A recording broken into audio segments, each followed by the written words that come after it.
శ్రీమాత్రే నమః. శ్రీ లలితా సహస్రనామంలో 925వ నామము కౌలినీ కేవల. ఈ నామానికి అర్థం ఏంటి అంటే, ఈ అర్థం తెలుసుకునే ముందు కొంచెం మనం దీని గురించి ఇంకొంతగా తెలుసుకోవాలి. కొంతమంది ఏం రాశారు అంటే కౌలినీ కేవల అని 2 నామాలుగా వివరించి చెప్పారన్నమాట. కొంతమంది ఏం చేశారు, కౌలినీ కేవల అని ఒకే నామంగా చెప్పుకుంటూ వచ్చారు.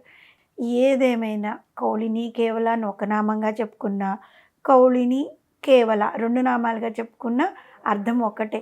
కాబట్టి ఇద్దరు చెప్పినవి కరెక్టే అవుతుందన్నమాట. మనము లలితా సహస్రనామం చదివేటప్పుడు ఒకటిగా అయినా చెప్పచ్చు, 2గా విడదీసైనా సరే చదవచ్చు. ఏ విధంగా చదివినా తప్పు లేదన్నమాట. దీనికి అర్థం ఏంటి అంటే, కౌల జ్ఞాన స్వరూపిణి అయినది అమ్మవారు అని అర్థం. కుల సంబంధమైంది కౌలము కదా. ఇక్కడ ఒక విషయాన్ని మనం స్పష్టంగా తెలుసుకోవాలి. కులము అంటే మనము సామాన్యంగా చెప్పుకునేది ఏంటి అంటే, ఇక్కడ మామూలు కులాల గురించి కాదన్నమాట. తంత్రసారం తెలిసిన కౌలినీ కేవల అనే నామాన్ని ఇక్కడ మనం తీసుకోవాలి. తంత్రసారంలో వచ్చే కౌలినీ కేవల అనే నామంగా మనం ఇక్కడ వివరించుకోవాలి. కులము అంటే శక్తి, అకులము అంటే పరమేశ్వరుడు. ఈ రెండిటి యొక్క ఐక్య స్వరూపమే కౌలము. శివుని యొక్క తన యొక్క 2 జ్ఞానములను కూడా తనను నమ్మి ఆరాధించే భక్తులకు ప్రసాదించినది ఆ జగన్మాత.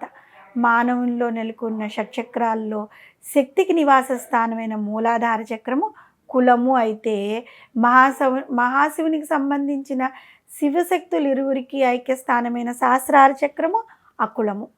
ఈ శక్తుల యొక్క కలయికే కౌలినీ కేవల.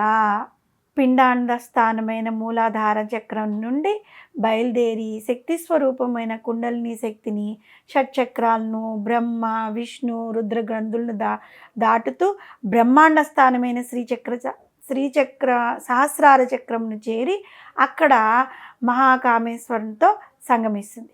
కాబట్టి ఈ ఐక్యస్థానాన్ని కౌలినీ కేవల అని వసన్యాది వాగ్దేవతలు కీర్తించిన స్థానం అన్నమాట.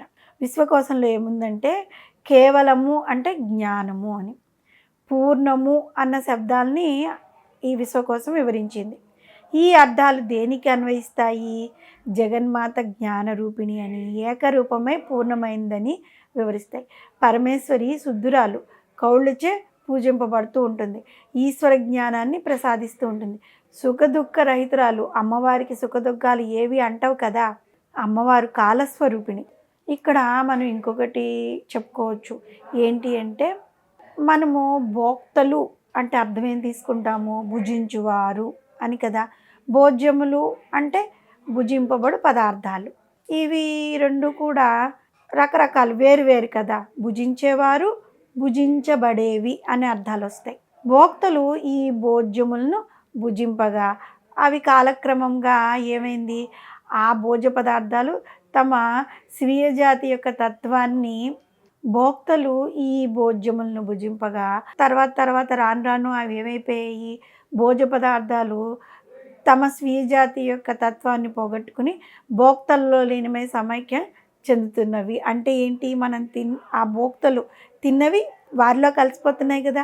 ఈ విధంగా భోక్తలను, భిన్న జాతులకు చెందిన భోజ్య పదార్థాలను ఏక చేసినట్లుగా జగన్మాత శక్తి కౌలినీగా మారింది. అంటే ఇక్కడ మనం ఏం అర్థం చేసుకోవాలి? ముందు భోక్త, భుజించే పదార్థాలు.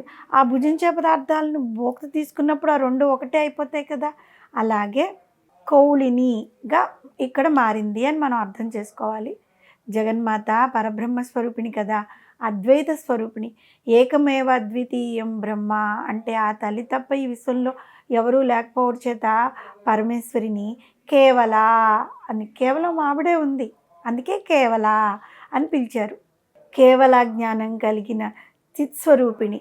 పిండాండం నుండి బయలుదేరి కుండలిని శక్తి సహస్రార చక్రంను చేరి తిరిగి అక్కడి నుంచి మళ్ళీ బయలుదేరినప్పుడు పరబ్రహ్మ కళను సహస్రం నందు అక్కడే వదిలేసి కేవలయ్యి మూలాధార చక్రాన్ని చేరి అక్కడ నిద్రావస్థలో ఉండటం చేత జగన్మాతను కేవల అని వ్యవహరించారు. కులము అంటే శక్తి అని, అకులము అంటే పరమేశ్వరుడు అని, ఈ రెండిటి యొక్క ఐక్య స్వరూపమైన కౌలమే శివుని యొక్క తన యొక్క 2 జ్ఞానములను కూడా తనను నమ్మి ఆరాధించే భక్తులకి ఆ తల్లి ప్రసాదిస్తూ ఉంటుంది. కాబట్టి కౌలిని కేవల అనే నామంతో అమ్మవారిని మనం పూజిస్తూ ఉంటే అమ్మవారు మనకి జ్ఞానాన్ని ప్రసాదిస్తారు. అమ్మవారు జ్ఞాన స్వరూపిణి కదా! ఆ జ్ఞానాన్ని మనకి అమ్మవారు ప్రసాదిస్తుంది. శ్రీమాత్రే నమః.